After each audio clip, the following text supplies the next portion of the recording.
अस्सलाम वालेकुम दोस्तों, आज मैं आप दोस्तों के साथ एक छोटी सी दुआ शेयर करूंगा जिसको पढ़ने से 70,000 फरिश्ते बंदे के लिए रहमत की दुआ करते हैं। नबी पाक सल्लल्लाहु अलैहि वसल्लम की बताई हुई दुआ है। दुआ बताने से पहले आपसे छोटी सी गुजारिश है कि इस वीडियो को लाइक कर दें। चैनल पर अगर पहली बार आए हैं तो चैनल को सब्सक्राइब करके बेल नोटिफिकेशन को भी प्रेस कर दें।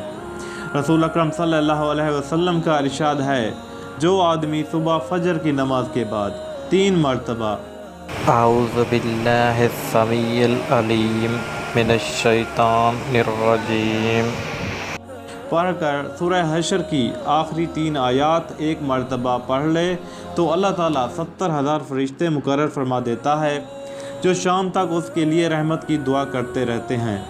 और अगर उसी दिन बंदा मर गया तो शहीद मरेगा, और जो शाम को मगरिब की नमाज के बाद ये अमल करेगा तो अल्लाह ताला 70,000 फरिश्ते मुकर्रर फरमा देता है, जो सुबह तक उसके लिए रहमत की दुआ करते रहते हैं। और अगर उसी रात मर गया तो शहीद मरेगा। किताब तिरमिज़ी। दोस्तों, अगर आपको आज की छोटी सी ये दुआ पसंद आई हो तो आप वीडियो को लाइक कर सकते हैं, अपने दोस्तों के साथ इसको शेयर कर सकते हैं। हम डेली आपके साथ दुआएं और वज़ाइफ शेयर करते रहते हैं। आपसे गुजारिश है कि आप हमारे चैनल को सब्सक्राइब कर दें और बेल नोटिफिकेशन को भी प्रेस कर दें, ताकि हम जैसे ही अपनी न्यू वीडियोज़ अपलोड करें तो आप तक फ़ौरन पहुँच सके। मिलते हैं अपनी अगली वीडियो में, तब तक के लिए अल्लाह हाफिज़।